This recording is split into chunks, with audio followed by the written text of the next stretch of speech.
All right, let's just jump right in. What we're going to do here is take one of the most famous phrases in history and completely tear it down so we can build it back up from scratch. I mean, you see it everywhere, right? Slapped on bumper stickers, stitched onto throw pillows. It's become this kind of safe, feel-good slogan, just a general, vague wish for everyone to be nice.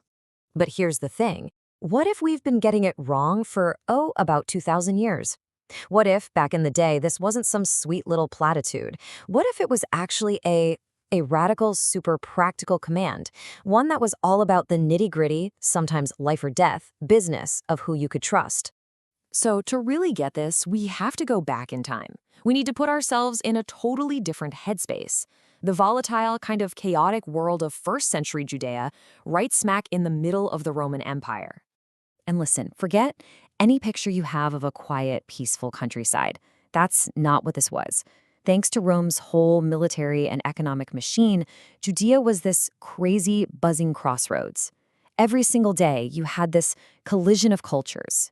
Jews, Greeks, Samaritans, Roman soldiers, all bumping up against each other. It was a ton of mingling, sure, but also a ton of friction. Everything was defined by these really strict social and religious lines. So in a world like that, the whole idea of a neighbor, well, it meant something totally different. And this really gets to the heart of the matter. Think about it. There are no background checks, no ID cards, no way to just look someone up online. So who could you trust? The roads were dangerous. Any stranger who wandered into your town was a total question mark, a potential threat. They had absolutely zero social credit. Okay, so this is where two really key ideas pop up. These are the concepts that basically governed social survival back then, the xenos and the intermediary. Now, this is super important. The ancient world made a huge distinction here. See, on one hand, you have just a stranger, a random person, an unknown, a threat.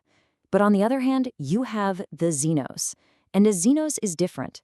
They're also a stranger, but they're one who's been vouched for, one who has a sponsor. And this switch, from dangerous stranger to trusted guest, it wasn't just about being friendly. No. This was a really strategic, very guarded system. A stranger didn't just get to waltz in and sit at your dinner table just because you felt like being nice that day. Now, they got in the door for one reason and one reason only, because someone trusted an intermediary, put their own reputation on the line for them. The newcomer was basically spending the social cash of their sponsor. That intermediary, they were the bridge. Okay, let's try a modern analogy to make this stick. Picture this. You're at some exclusive party. You don't know a single soul. You know that feeling, right? You're invisible. You're the outsider. People are probably even giving you a little side eye. And then the host, the person everyone there knows and respects, walks right over you, puts an arm around your shoulder, and says to the room, "Hey everyone, this is my friend. They're with me." In that instant, everything changes. Your entire status just flips. You haven't done a thing. You're the same person. But suddenly, you belong. Why? Because the host's credibility has just been transferred directly to you. That right there, that is a bridge of credibility. And in the ancient world, this wasn't just about feeling comfortable at a party. This was the system. This was, quite literally, a life and death kind of networking. And you know what? We can actually see this exact dynamic playing out in a couple of really famous stories if we stop looking at them as simple little morality tales and start seeing them as the complex social transactions they actually were. Let's start with the Good Samaritan. We all think we know the story, right? But look closer at what's actually happening. The Samaritan doesn't just slap a bandage on the guy and walk off. No. He physically moves him to an inn, and then, this is the crucial part, he pays the innkeeper. He guarantees the man's expenses. He's not just doing first aid, he is formally becoming the man's sponsor, his financial backer. He becomes the neighbor by taking on the risk. Okay, now for case study number 2. What happens when the outsider isn't just a stranger, but someone everyone actively hates?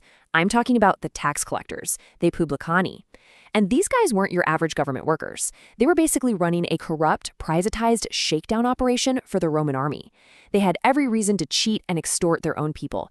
They were seen as total traitors, the absolute bottom of the social barrel. So what happens?